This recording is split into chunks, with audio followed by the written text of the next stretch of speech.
आज हम बात करने वाले हैं रेप्लिकास 2018 मूवी के बारे में। नमस्ते दोस्तों, हमारे चैनल मूवी रिव्यूज में आप सभी का स्वागत है।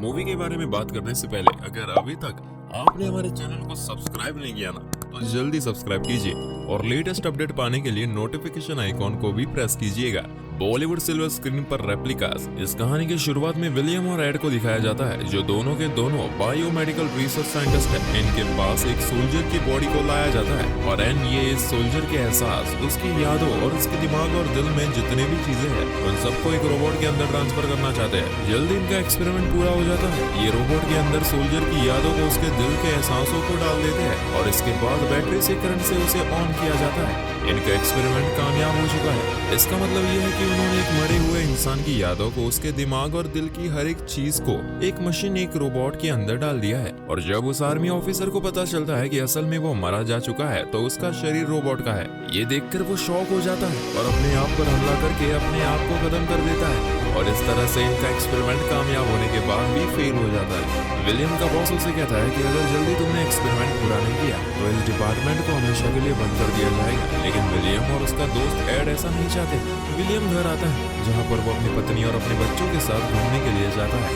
दरअसल ये पिकनिक पर जा रहे होते हैं। रास्ते में बारिश होना शुरू हो जाती है, साथ ही इतनी अंधेरी में गाड़ी चलाना बहुत ही मुश्किल हो जाता है। और तभी बिजली एक पेड़ पर गिरती है, जिससे पेड़ टूटकर इनकी गाड़ी के ऊपर गिरता है। विलियम की पत्नी की वही मृत्यु हो जाती है, साथ ही गाड़ी का बैलेंस बिगड़ जाता है, जिससे गाड़ी पानी में गिर जाती है और विलियम के तीनों बच्चों की मृत्यु हो जाती है। विलियम ने आज रात अपने पूरे परिवार को खो दिया। इस बात से विलियम टूट जाते हैं और जल्दी वो अपने आप को संभालते हैं और अपने दोस्त एड को कॉल करते हैं, जो उसके साथ रिसर्च में काम करता है। वो एड से कहता है कि डेटा इकट्ठा करने वाली, यानी कि दिमाग से डेटा निकालने वाली मशीन को लेकर जल्दी से जल्दी मेरे पास आ जाओ। वो एड को अपनी लोकेशन बताता है और एड जल्दी वहां पर पहुंच जाता है। और जब वहां पर विलियम के परिवार की ऐसी हालत देखकर वो भी शॉक हो जाता है। विलियम एड से कहता है कि मेरे पूरे परिवार के दिमाग से उनका डेटा निकाल लो। हालांकि एड की उसकी बात अच्छी से समझ नहीं आती, लेकिन एड उसके पूरे परिवार के दिमाग से उनका डेटा निकाल लेता है। ये दोनों अपनी लैब में आते हैं जहाँ पर ये काम करते हैं, जहाँ सबसे पहले वो अपने पूरे परिवार की क्लोन बनाएगा, जिसमें 17 दिन लगेंगे। लेकिन इनके पास क्लोन बनाने की मात्रा 3 मशीन होती है, जबकि इन्हें 4 क्लोन बनाने हैं, क्योंकि 4 लोगों की मृत्यु हुई है। विलियम तय करता है कि वो अपने परिवार के एक सदस्य का क्लोन नहीं बनाएगा, इसलिए वो सबके नाम एक कागज पर चिट पर लिखता है और जिसका भी नाम निकलेगा उसका क्लोन नहीं बनेगा। उसकी सबसे छोटी बेटी सोफी का नाम निकलता है, जिससे वो सबसे ज्यादा प्यार करता था, यानी कि अब वो अपनी छोटी बेटी का क्लोन नहीं बना सकता। एड विलियम को बताता है कि अगर 17 दिनों के अंदर बीच में एक बार भी लाइट गई तो क्लोन बनने की प्रक्रिया रुक जाएगी, यानी कि इनका पूरा का पूरा एक्सपेरिमेंट खराब हो जाएगा। इसलिए विलियम आसपास से बहुत सारी बैटरीज लाता है ताकि क्लोन बनने की प्रक्रिया बीच में ना रुके। एड विलियम से पूछता है कि तुम अपने परिवार को क्या जवाब दोगे। उनके दिमाग में एक्सीडेंट की यादें होंगी, साथ ही तुम्हारी छोटी बेटी की भी। विलियम तय करता है कि वो अपने पूरे परिवार के दिमाग से एक्सीडेंट वाली रात की सारी यादों को मिटा देगा, साथ ही अपनी छोटी बेटी की यादों को भी। और अब वो इस पर काम करना शुरू कर देता है। इस वजह से वो अपने ऑफिस नहीं जा पा रहा होता है। एड जब ऑफिस जाता है तो उसके बॉस पूछते हैं कि विलियम कहाँ पर है। उसका ऑफिस आना बहुत जरूरी है, क्योंकि अगर उसने अपने एक्सपेरिमेंट को पूरा नहीं किया तो हमारे डिपार्टमेंट को बंद किया जाएगा। वहीं विलियम के बच्चों ने स्कूल से टीचर घर पर आ जाता है, क्योंकि वो कई दिनों से स्कूल नहीं जा रहे होते हैं। साथ ही उसकी पत्नी के ऑफिस से भी कॉल आना शुरू हो जाते हैं। विलियम अपनी पत्नी के मोबाइल से सबको मैसेज कर देता है कि मैं अभी सिटी में हूँ, मैं छुट्टियों पर बाहर गई हूँ, जल्दी वापस आ जाऊंगी। और अब देखते ही देखते 17 दिन पूरे हो जाते हैं। एड विलियम के पास आता है क्योंकि आज वो दिन है जब सभी क्लोन्स को पानी से, यानी कि लिक्विड से बाहर निकालना है। लेकिन विलियम अब भी दुविधा में होता है। वो कहता है कि हो सकता है कि हमने किसी चीज को मिस कर दिया हो, मैं अभी इस चीज के लिए तैयार नहीं हूँ। एड उसे समझाता है कि यही सही वक्त है इन क्लोन्स को बाहर निकालने का। अगर हमने देर की या एक भी दिन और रुका तो क्लोन्स खराब हो सकते हैं और इसके बाद सभी क्लोन्स को बाहर निकाल देते हैं। क्लोन्स एकदम से जिंदा होकर शॉक में आ सकते हैं, इसलिए इन सबको 3 दिन के लिए बेहोश कर दिया जाता है। विलियम अपनी पत्नी के पास जाता है जो बेहोश होती है, और जब वो उसके हाथ को टच करता है तो उसके दिमाग में जो यादें होती है, जो एहसास होते हैं, उससे मशीन का जो मीटर होता है वो अप डाउन होने शुरू हो जाता है, यानी कि उसकी पत्नी को बेहोशी की हालत में भी एहसास है। विलियम समझ जाता है कि क्यों ये रोबोट वाला एक्सपेरिमेंट पूरी तरह से उसका फेल हो गया था, क्योंकि जो इंसान का दिमाग होता है उसका तालमेल इंसान के शरीर के साथ भी होता है, और रोबोट के पास जो जिस्म था वो इंसानी नहीं था बल्कि वो मेटल का था। इसलिए होश में आने के बाद भी वो रोबोट यानी कि इंसान पूरी तरह से शॉक हो जाता है, इस बात को एक्सेप्ट नहीं कर पाता और उसका दिमाग पूरी तरह से आउट ऑफ कंट्रोल हो जाता है। विलियम को अब सोल्यूशन पूरी तरह से समझ में आ चुका है, कैसे वो इंसानों के दिमाग को एक रोबोट की बॉडी में पूरी तरह से सक्सेसफुली ट्रांसफर कर सकता है। इसके लिए बस उसे इंसानी दिमाग की यादों से निकलना होगा कि कभी उसके पास इंसानी जिस्म था, और ऐसा करने के बाद जब होश में आएगा तो रोबोटिक बॉडी देखकर उसे लगेगा कि ये उसी का जिस्म है और उसका एक्सपेरिमेंट सक्सेसफुल हो जाएगा। यहाँ पर वो अपने पूरे परिवार के दिमाग से अपनी छोटी बेटी की यादों को और एक्सीडेंट वाली रात को पूरी तरह से डिलीट कर देता है। अब सबके सब होश में आ जाते हैं। विलियम को उसका परिवार वापस मिल चुका है। वो उसी तरह से बिहेव कर रहा होता है जैसे वो पहले किया करता था। इस बात से विलियम बहुत खुश होता है क्योंकि उसने वो कर दिखाया है जो वो करना चाहता था। साथ ही उसका पूरा परिवार वापस मिल गया है और अब विलियम को अपने डिपार्टमेंट को बचाने के लिए रोबोट वाले एक्सपेरिमेंट को पूरा करना होगा। इसलिए वो तय करता है कि अब वो अपने दिमाग की रेप्लिका यानी कि अपने दिमाग की कॉपी बनाएगा, इसे रोबोट के अंदर डालेगा ताकि उसका एक्सपेरिमेंट पूरा हो जाए और उनका डिपार्टमेंट भी बच सके।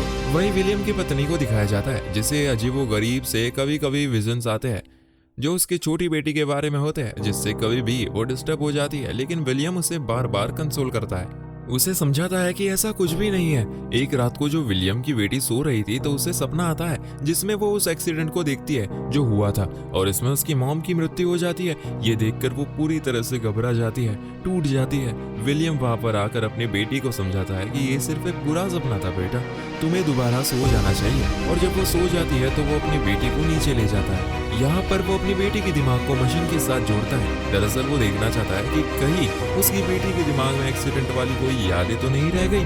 और जब वो ऐसा कर रहा होता है तभी वहाँ पर उसकी पत्नी भी आ जाती है।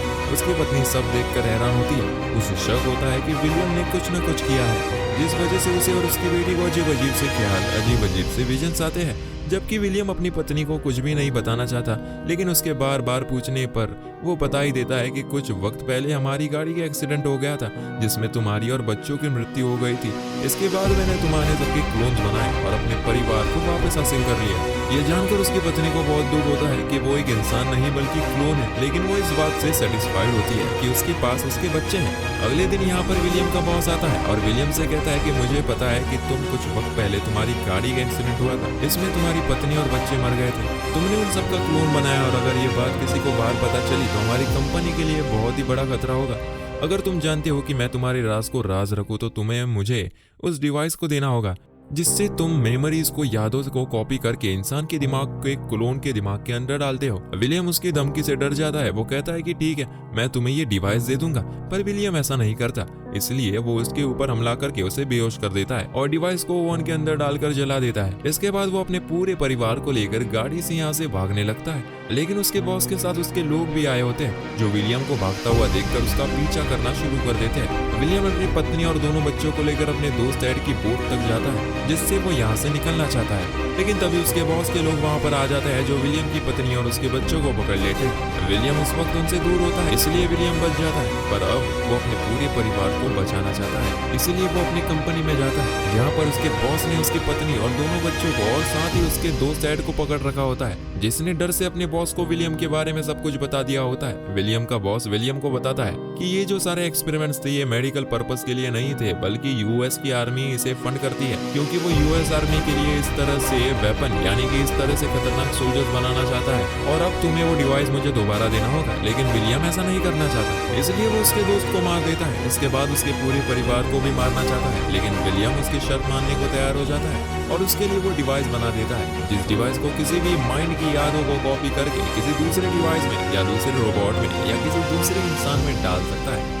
और विलियम उस डिवाइस को बनाकर अपने बॉस को दे देता है, जिसके बाद भी उसका बॉस उसके परिवार को मारना चाहता है और पर इससे कि वो ऐसा करता है यहाँ विलियम अपने उस रोबोट को बुला लेता है जिसके दिमाग में अपने दिमाग की कॉपी डाली थे। दरअसल रोबोट को विलियम अपने दिमाग से कंट्रोल कर सकता है। वो बहुत ज्यादा खतरनाक होता है, उस पर गोलियां का भी कोई भी असर नहीं होता। इस पर विलियम के बॉस के सभी लोगों को मार देता है। अब विलियम का मौका मिल जाता है और वो अपने परिवार को लेकर यहाँ से भाग जाता है। अपने परिवार को बाहर गाड़ी में छोड़ने के बाद वो वापस अंदर आता है जहाँ पर वो देखता है कि उसका रोबोट उसके बॉस को मारने वाला होता है। दरअसल अब वो बहुत बुरी तरह से जख्मी है। विलियम अपने रोबोट को रोक लेता है। विलियम का बॉस कहता है कि मैं मरने वाला हूँ, लेकिन मेरे मरने के बाद भी मेरे लोग तुम्हें नहीं छोड़ेंगे क्योंकि वो तुम्हारे बारे में सब कुछ जानते हैं। विलियम कहता है कि मैं तुमसे एक डील करना चाहता हूँ, मैं अगले 17 दिन में तुम्हारे क्लोन को बनाकर तुम्हें जिंदा कर दूंगा, जिससे तुम्हें एक नई जिंदगी मिलेगी। इसके बाद तुम मेरे रोबोट के साथ मिलकर, जिसके अंदर मेरा ही दिमाग है, उन नामी लोगों के क्लोन बना सकते हो जो मरने वाले हैं। इससे तुम बहुत अमीर आदमी बन सकते हो, लेकिन इसके बदले तुम्हें मुझे और मेरे परिवार को हमेशा के लिए छोड़ना होगा। तुम्हारे आदमी कभी मेरे परिवार और मेरा पीछा नहीं करेंगे। विलियम का बॉस विलियम से कहता है कि जल्दी मिलेंगे, यानी कि उसने उस डील को एक्सेप्ट कर लिया और अब विलियम उसका क्लोन बनाने के लिए जाता है, लेकिन उसका रोबोट कहता है कि तुमने मुझे एक नई जिंदगी दी है, ये काम मैं करूंगा, तुम अपने परिवार के साथ यहाँ से निकल जाओ। विलियम अपने परिवार के साथ इस जगह से निकल जाता है। वो अपने परिवार के साथ अब समुद्र के किनारे रहता है, जैसा कि वो हमेशा से चाहता था। वो अपने परिवार के साथ खुश है। वही कुछ समय बाद विलियम के बॉस को दिखाया जाता है, जो कि अब जिंदा हो चुका है, यानी कि वो एक क्लोन और विलियम के बनाए हुए रोबोट के साथ मिलकर काम करता है। ये उन अमीर लोगों के क्लोन बनाता है जो मरने वाले हैं और इस तरह से बहुत सारे पैसे कमाते हैं। वही हमें विलियम को दिखाया जाता है, जिसने अपनी छोटी बेटी का क्लोन को भी बना लिया है और इस तरह से अब वो अपने पूरे परिवार के साथ खुश है। इसी के साथ ये फिल्म की कहानी यहाँ पर खत्म हो जाती है। उम्मीद करते हैं कि ये कहानी आपको पसंद आई होगी। तो दोस्तों, ऐसी मजेदार मूवीज के स्टोरीज जानने के लिए चैनल को सब्सक्राइब कीजिए और कमेंट करके बताइए आपको ये स्टोरी कैसी लगी। मिलते हैं नेक्स्ट वीडियो में। Bye bye.